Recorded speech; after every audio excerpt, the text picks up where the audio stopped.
Nuh ini siapa? Bagaimana Tuhan itu bekerja dalam kehidupan Nuh ya? Kita buka sama-sama di dalam Kejadian 6. Kejadian 6 kita lihat ayat yang ke-9 dikatakan demikian. Inilah riwayat Nuh. Nuh adalah seorang yang benar dan tidak bercela di antara orang-orang sezamannya. Dan Nuh itu hidup bergaul dengan Allah. Kalau kita ingat ceritanya Nuh, kita ingat bahwa sezamannya Nuh tuh tidak ada orang yang hidup benar sampai akhirnya Tuhan mengirimkan air bah. Dan yang diselamatkan itu ternyata bukan Nuh sendiri. Tuhan bilang di ayat yang berikutnya, di ayat yang ke-18,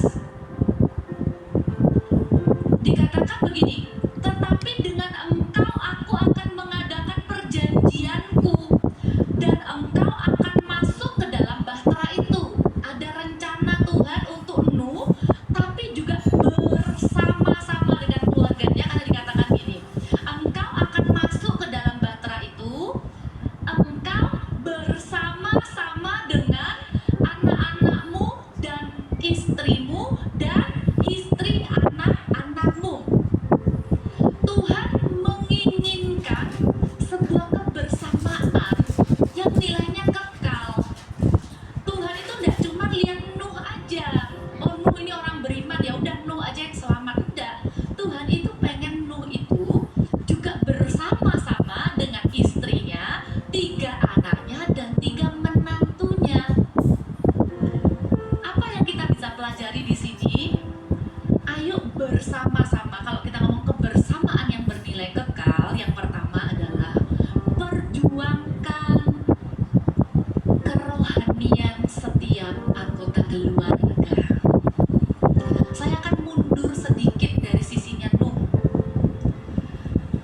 Kalau kita baca di Alkitab, kita akan menemukan beberapa fakta yang menarik. Bahwa Nuh ini adalah cucu gitu ya, atau keturunan-keturunan dari seseorang yang bernama Henokh. Coba Anda yang pernah dengar nama Henokh, bisa angkat tangan di Alkitab. Henokh ini dikatakan hidup bergaul dengan Allah dan kemudian dia diangkat. Benar ya? Hebat ya. Tapi ternyata di bawahnya itu Henokh ini punya anak namanya Metusalah. Saya agak geli waktu baca. Jangan dibilang Metusalah ya. Nggak ada anak yang kelahirannya tuh salah gitu ya. Metusalah. Kemudian anaknya Metusalah namanya Lameh. Nah, Lameh ini adalah ayahnya Nuh.